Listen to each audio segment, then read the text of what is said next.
Minsan ako magulay dito kasi kumakain naman ako ng mga prutas. At saka hindi naman ako palakain ng kanin. Isang beses lang naman ako kumakain ng kanin sa isang araw. Pag lunch lang, dati nga hindi nga ako nag-rice.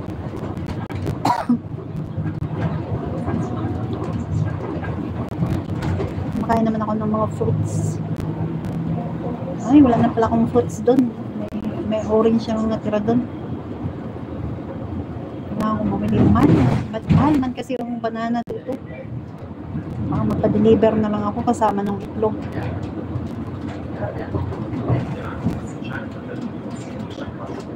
Or dito po bilhin. Masyadong marami kung bibilhin ko dito. Marami akong biscuit bukas.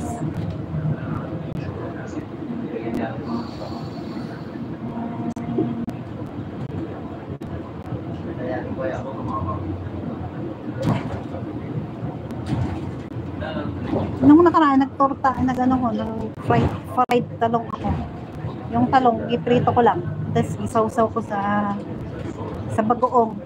Di ba naalala mo yun, karaan? Yung pumunta ako doon sa Ramis, di ba? Yung namalingki ako.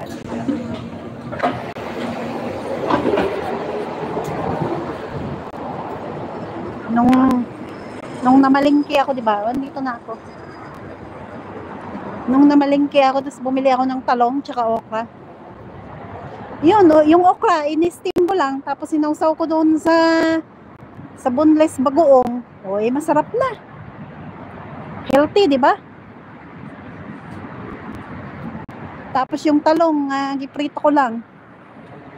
Tapos yung kamatis. Ayun, yung kamatis. Kahapon, ulam ko kamatis. Nilagyan ko lang ng tuyo. Suka tuyo. Masarap na siya. Yung fresh na kamatis. O, healthy naman din mga kinakain ko. Awa naman ng Lord. Back to, naman ako, healthy ngayon. Kasi minsan tinatamad din ako kumain ng healthy. Kasi parang nasawa din ako kasi ganun. Ayun, at yun yung diet ko ba. Siyempre minsan parang masawa. Mapagod din tayo na ganun yung kinakain natin.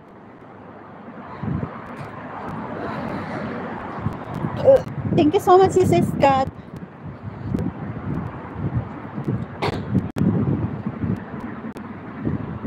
Malikot ba? Sorry malikot pala. Masakit pala sa mata. Dati dito ko lagi nag-grocery. Kaya lang mahal syempre ang bayad ko pag mag-uwi na kasi marami yung binibili ko, magastos. Mahal yung bayad dun sa taxi, sa transport. Ngayon tinry ko magpa-deliver online nung nakaraan. Okay naman din. Kung meron lang yung sabon na ginagamit ko sa app, hindi na ako bibili. Hindi na ako pupunta dito ngayon.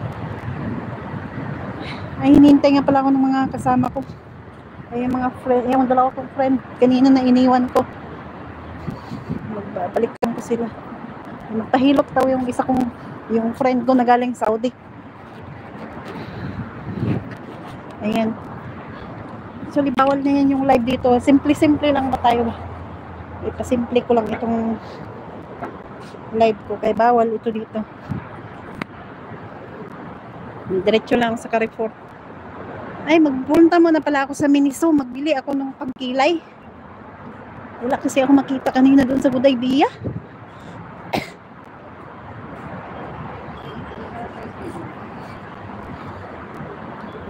Lagay ko muna kayo sa bag ko at mag-ihi lang ako. Tingnan ko kung mayroon pa yung bubbles. Minsan nilalagyan ako ni Lulo ng bubbles. Nung nakaraan, isang beses lang nangyaring bumalik yung bubbles ko tapos nawala. Ay, meron naman akong bubbles. Oo, kilay is life. Loko talaga to si Lulo. Minsan tinatanggalan ako ng bubbles. Bumalik na naman si bubbles ko. Pero yun, isang beses lang lumitaw si bubbles tapos ginamit ko. Tapos kinabukasan, wala na naman yung bubbles ko. Tinanggal niya na naman. O ngayon, meron na naman ulit akong bubbles. Ayaw yata ako pagamitin ni Lulo ng bubbles Mag-ihi mo na ako. I-mute ko muna.